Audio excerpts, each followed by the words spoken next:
According to the Russian Defense Ministry, during the first 6 days of Russia's renewed offensive, 8 Ukrainian combat units were deployed to the eastern border.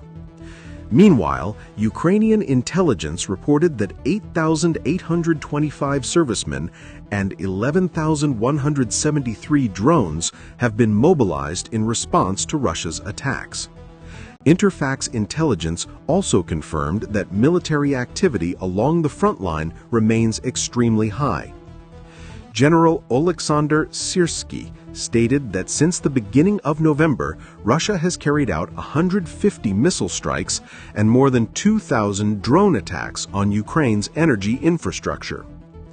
These strikes have sharply reduced Kiev's fuel reserves and increased the country's need for foreign energy assistance. Ukraine's Deputy Foreign Minister Andriy Sybiha said during the November 15th weekly briefing that Russia's latest airstrikes were specifically aimed at Ukraine's energy system, marking a new stage of the operation. According to Sybiha, Russia has used more than 120,000 aerial bombs this year and is now striking Ukraine with over 200 bombs every day. The Ukrainian Foreign Ministry further stated that since the beginning of 2025, Russia has deployed more than 70,000 drones, over 30,000 of which have been shot down by Ukrainian forces. Sybiha noted that Moscow's rapid military technological development indicates that Russia is not only adapting to modern warfare, but is also becoming competitive with NATO in several areas. Despite this, Ukraine insists that Russia has not yet achieved full technological superiority on the battlefield, and the situation remains complicated.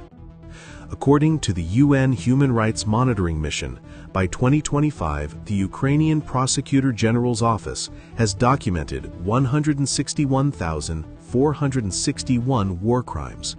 Since 2024, the Prosecutor's Office has also reported 41,950 civilian executions and other verified violations. The UN also notes that more than 200,000 Ukrainian soldiers have gone missing or been captured.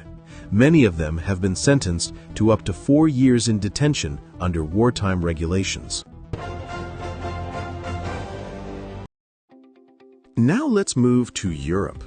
A sharp conflict broke out in the European Parliament.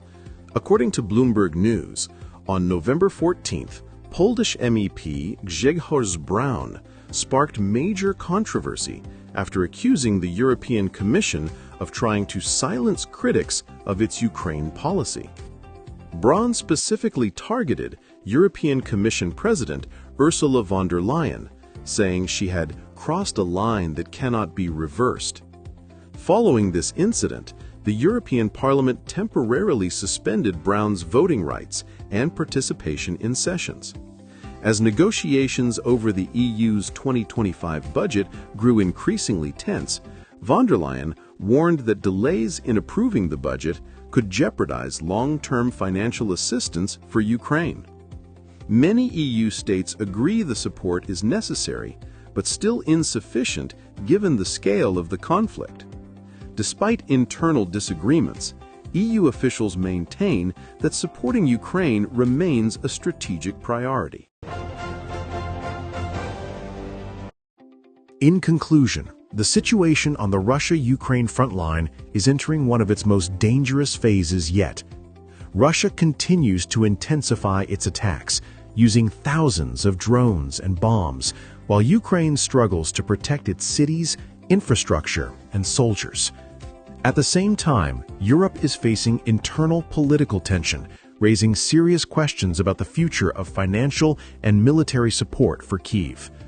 What happens next may shape not only the fate of Ukraine, but the stability of the entire region. As global pressure increases and winter approaches, the decisions made in Moscow, Kyiv, Brussels, and Washington will determine whether the conflict escalates or whether a path toward de-escalation can finally begin. Stay with us for the latest updates, because the next few months may change everything.